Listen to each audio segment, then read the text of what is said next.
क्या आप जानते हैं, ब्रिज में एक ऐसा पवित्र स्थान है जहां आज भी भगवान श्री कृष्ण की बाल लीलाओं की झलक मिलती है और जहां उनके बड़े भाई दाऊ जी यानी बलराम जी की प्रेम और मर्यादा से भरी एक अद्भुत कथा जीवित है। ये स्थान है लुक दाऊ जी, ब्रिज भूमि, जिसे भगवान श्री कृष्ण की लीला भूमि कहा जाता है। वहां हर कदम पर एक कथा छिपी हुई है। उन्हीं में से एक कथा गोवर्धन पर्वत की परिक्रमा के दौरान आने वाले इस पवित्र स्थल से जुड़ी है। कहा जाता है कि एक समय ब्रिज के राजा बलराम जी अपने क्षेत्र में भ्रमण कर रहे थे। वो केवल श्री कृष्ण के बड़े भाई ही नहीं थे, बल्कि ब्रिज के रक्षक और मर्यादा के प्रतीक भी माने जाते थे। इसी दौरान जब वो एक स्थान पर पहुंचे तो उन्होंने एक अद्भुत दृश्य देखा।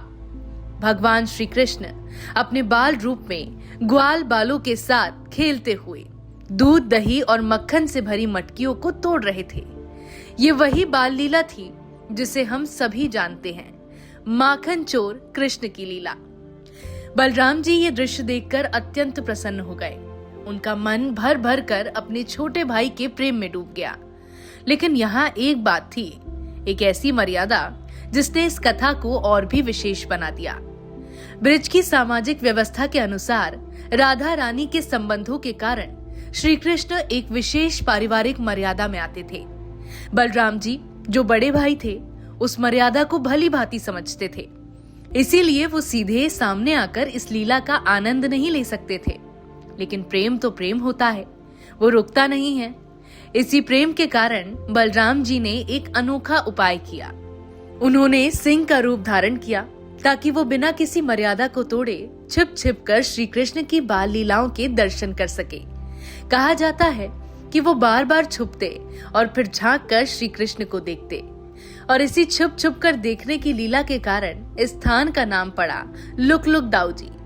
लुक यानी छुप छुप कर देखना और दाऊ जी यानी हमारे बलराम जी।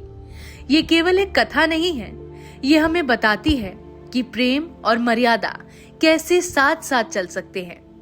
बलराम जी चाहते तो सीधे सामने आ सकते थे, लेकिन उन्होंने मर्यादा को महत्व दिया और फिर भी अपने प्रेम को कम नहीं होने दिया।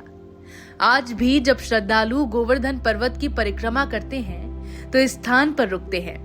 यहाँ उन्हें एक अद्भुत दृश्य देखने को मिलता है, भगवान श्री कृष्ण की मटकी फोड़ने की लीला का प्रतीक और साथ ही दाऊ जी का सिंह रूप में दर्शन। ये दृश्य केवल एक मूर्ति नहीं है, बल्कि उस समय की जीवंत याद है जब प्रेम और नियम दोनों का संतुलन देखने को मिलता था। गोवर्धन पर्वत की परिक्रमा स्वयं में एक बहुत बड़ा धार्मिक कार्य माना जाता है। ऐसा विश्वास है कि जो व्यक्ति श्रद्धा से इसकी परिक्रमा करता है, उसे भगवान श्री कृष्ण का आशीर्वाद प्राप्त होता है। और इस परिक्रमा के दौरान लुक दाऊ जी का दर्शन करना इस यात्रा को और भी पूर्ण बना देता है। अब सवाल आता है कि कलयुग में हम इस स्थान से क्या सीख सकते हैं। आज हम में से बहुत लोग भक्ति करते हैं, मंदिर जाते हैं, पूजा करते हैं, लेकिन कहीं ना कहीं हम मर्यादा और व्यवहार को भूल जाते हैं। ये कथा हमें सिखाती है कि केवल प्रेम ही काफी नहीं है, उसके साथ संयम और सम्मान भी उतना ही जरूरी है। बलराम जी ने हमें ये सिखाया कि अगर मन में सच्चा प्रेम हो तो इंसान बिना नियम तोड़े भी भगवान के करीब रह सकता है।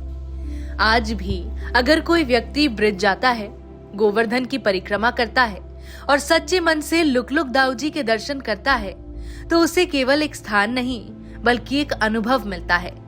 एक ऐसा अनुभव जहां उसे समझ आता है कि भक्ति केवल दिखावे की चीज नहीं है, ये एक भावना है, एक अनुशासन है और एक संतुलन है। ब्रिज की धरती आज भी वही है, वहां की हवा में आज भी वही प्रेम है। बस जरूरत है उस भाव को समझने की। अगर आप कभी ब्रिज जाएं, तो इस स्थान को केवल एक मंदिर की तरह न देखें, बल्कि उस प्रेम और मर्यादा को महसूस करें जो इस कथा में छिपी है, क्योंकि यही वो भाव है जो हमें भगवान के और करीब ले जाता है।